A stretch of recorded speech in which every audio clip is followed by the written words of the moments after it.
네, 오늘은 또 수특 48페이지에 있는 지문이죠. 복잡계 경제학입니다. 기본 개념 마지막 지문이기도 하고요. 자, 이 지문 끝나고 나면 이제 인문, 예술, 과학, 기술 이렇게 장르별로 묶여있는 지문 들어갈 거예요. 이제 그 전까지는 지문을 읽는 연습에다가 좀 비중을 많이 둬서 교재를 만드신 것 같고요. 자, 요걸 가지고 우리가 지문의 내용을 충분히 이해하는 연습을 했다면 이제 그 다음부터는 온전히 수능스럽게 만들어 놓은 지문 가지고 한번 장르별로 풀어봐 라는 의도가 아닌가 그런 생각을 해봅니다. 마지막 지문은 학생들한테 부담을 좀 덜 주려고 했던지 그죠? 어렵지 않은 지문으로 선택을 해서 여러분들이 좀 읽기도 수월하지 않았을까 싶기는 합니다. 자, 그러면 이것도 한번 지문을 한번 천천히 읽으면서 마지막으로 또 정리해 보도록 하죠. 자, 갑니다. 현대 경제는 일단 여러분 첫 번째 문장 무조건 밑줄 치고 시작하는 겁니다. 과거와는 다른 양상으로 움직인대요. 과거에다가 동그라미 치고 다른 양상에다 밑줄 칠게요. 자, 그럼 여러분 과거와는 다른 양상이니까 현재와 과거가 무조건 다르다는 거네. 일단 먼저 다르다는 걸 전제로 놓고 이야기를 시작하는 겁니다. 자, 그럼 현대 경제에 대한 이야기를 하겠다.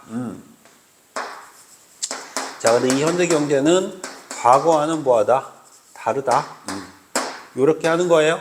맞습니까? 제목 보니까 뭐 눈치 깠죠? 그러니까 현대는 복잡하고 과거는 단순했다. 뭐 이런 얘기 하니까. 자, 계속 한번 읽어보겠습니다. 기술은 시시각각 변하고 세계 금융시장도 얽히고 설켜 예측하기 어려운 변동성을 보입니다. 이제 현대 경제는 동그라미 치는 걸로 할까요? 그리고 중간중간에 가끔가다 나오는 과거 경제 이야기가 있으면 그건 세모 쳐서 구분을 하면서 읽는 걸 한번 해보죠. 이러한 복잡한 경제 상황을 이해하기 위해 미국의 산타페 연구소를 중심으로 등장한 복잡계 경제학은 경제 주체가 언제나 가장 합리적 선택을 한다는 명제가 진리가 아니라고 주장을 했대요. 그러니까 합리적 선택을 한다는 건 여러분 늘 그런 거다 아니다 아니라는 거예요. 그러니까 인간이 늘 합리적 선택을 하지 않는다 이 얘기예요. 계속 그러면서 경제에 대한 근본적인 생각의 전환을 요구했대요. 자, 그럼 어떤 생각의 전환을 요구했을까요? 당연하죠. 합리적 선택이 아니라고요. 자, 계속 읽어볼게요. 복잡계 경제학에서는 현대 경제를 수학적 계산이나 도식적 모델의 결과물이 아니라 동그라미 치고 별표 칩니다. 자, 이 문장은 무조건 출제자가 내려고 쓴 문장이다. 이렇게 생각하라고 그랬지? 자, 그럼 물어봅시다. 수학적 계산이나 도식적 모델은 언제일까요? 그렇죠. 과거겠죠. 그러니까 옛날에는 수학적으로 계산이 가능하고요. 도식적으로 모델의 결과물이라고 생각했으니까 예측도 가능했겠죠. 자, 이게 바로 과거의 경제였다면 이제는 현대 경제는 어떻습니까? 동적으로 변화하는 복잡한 시스템. 또한 현대 경제의 특징은 다양한 주체들이 제한된 정보 속에서 상호작용하여 예측 불가능한 질서를 만들어내는 거예요. 그러니까 과거 경제는 예측이 가능했거든. 근데 이건 예측이 불가능해. 그러면 여기까지 읽고 기호 표시를 만약에 했다면 두 번째 단락의 첫 번째 줄에 있는 수학적 계산이나 도식적 모델에는 뭘 쳐야 돼? 세모를 쳐서 여러분들이 과거의 경제다라는 걸 표시할 수 있어야 되고, 그 다음 예측 불가능하다는 말엔 동그라미 치고 비정형성에도 동그라미 쳐서 이건 현대 경제에 대한 이야기구나 라는 걸 여러분이 또 표시할 수 있어야 한다. 여기까지 이해되셨습니까? 어떤 기술이 표준이 될지, 어떤 기업이 시장에 주도할지, 어떤 정책이 장기적으로 성공할지는 누구도 확신할 수가 없다는 거예요. 왜? 예측이 안 되거든. 예를 들어 기술의 선택에서는 효율성보다는 경로 의존성이 더 크게 작용하기 때문에 새로운 기술 개발의 효과를 예측하는 게 매우 어렵대요. 그럼 경로 의존성은 뭔데? 어떤 선택이 일단 이루어지고 나면은 그 이후의 선택들은 그 초기 선택의 제약을 받게 된다는 거예요. 그럼 결과적으로 맨 처음에 선택했던 거 있죠? 이것 때문에 그 뒤에 나오는 것들이 영향을 받게 된다. 자, 계속 읽어볼게요. 과거의 선택이 시간이 지남에 따라 강화되면서 그 이후의 선택 가능성은 제한된다는 거예요. 새로운 기술을 익히는 과정에서 발생하는 시간적, 경제적 부담 등의 학습 비용, 어떤 기술을 사용하는 사용자의 수가 늘어날수록 그 기술의 가치와 함께 증가하는 현상인 네트워크 효과 등은 익숙한 기존의 기술을 고수하는 경로 고착의 주요 원인이래요. 그러니까 경로가 고착된다는 건 뭐예요? 더 이상 경로가 발전하지 않고 거기에 멈춰 있다는 거죠. 그러니까 이게 좋은 예인지는 모르겠는데 우리 젊은 친구들은 스마트폰 쓸 때 어디 거 많이 써요? 제가 알기로는 애플 거 많이 쓰는 걸로 제가 알고 있어요. 아이폰 많이 쓰시죠? 근데 저 같은 사람들은 또 삼성 전화기가 편해요. 갤럭시가. 그러면 저는 아이폰을 써본 적이 없으니까, 그렇죠.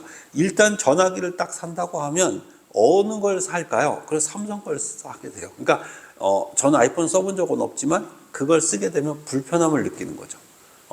그러니까 이제 더 이상은 이제 그런 쪽으로 나가지 않고 그냥 자기가 쓰던 것에 고착되어 버린다. 이런 얘기를 하는 내용입니다. 이해되셨나요? 이런 경로 고착은 기술뿐 아니라 정책도 있고 제도도 있고 시장 구조 전반에 걸쳐 반복됩니다. 그러면 더 이상은 이제 발전하지도 못하고 예측도 안 되고 그렇죠. 이렇게 되겠죠. 특히 복잡계 경제학에서는 시장의 질서는 누군가에 의해 설계되거나 통제되는 게 아니라 동그라미 쳐야겠죠. 자, 그럼 결과적으로 누군가한테 설계도 안 되고 통계도 안 돼요. 더 통제도 안 돼요. 말을 바꾸면 예측 불가능한 거예요. 비정형적인 거예요. 두 번째 단락에서 얘기했던 얘기를 또 하겠다는 거야. 수많은 주체들이 서로 영향을 주고받는 가운데 형성되는 것입니다. 시장의 질서는 개별적인 선택의 단순한 합으로 만들어지는 것이 아니며 개별 주체들의 상호작용에 의해, 그러니까 여기까지는 이해가 되지. 자, 이제 그 뒤가 중요한 거야. 예상하지 못한 방식으로 나타나는 것이라고 보는 것이다. 예상이 안 돼. 어디로 튈지 몰라. 럭비공 같단 말이야. 계속 갑니다. 이와 관련해 복잡계 경제학에서는 현대 경제의 주요한 특성을 창발을 언급합니다. 그럼 창발은 뭔데? 창발이란 개별 요소들의 단순한 합이나 평균을 넘어서는 새로운 질서, 구조, 성질이 자발적으로 나타나는 현상. 이걸 뭐라고 그러는데? 창발이라고 한대요. 이때 질서는 내부의 구성 요소 각각에 존재하지 않는 특성으로 오직 전체 수준에서만 관찰할 수 있는 거야. 야, 이게 아주 기가 막힌 거죠. 자, A라는 사람하고 B라는 사람하고 C라는 사람이 각각의 색깔을 가지고 있다고 봅시다.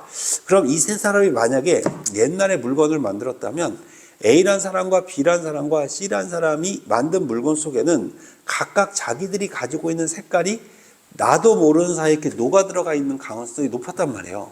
근데 이제는 그게 아니고 A, B, C가 모이잖아요. 그럼 전혀 다른 물건이 나와버리는 거예요. 이걸 뭐라고 한다? 창발이라고 한다. 그래서 복잡계 경제학에서는 경제를 살아있는 존재, 유기체로 이해하기 때문에 자기 조직화 능력이 현대 경제의 핵심 역량이라고 주장합니다. 자기 조직화 능력은 뭔데요? 내부 구성 요소들의 반응과 피드백을 통해 스스로 변화에 적응하며 질서를 어떻게 한다? 재구성하는 거예요. 그러니까 질서를 만들어가는 거예요. 계속 갑니다. 자기 조직화 능력이 있으면 경제 주체들이 새로운 정보와 환경 변화에 반응해 행동 전략을 바꾸고요.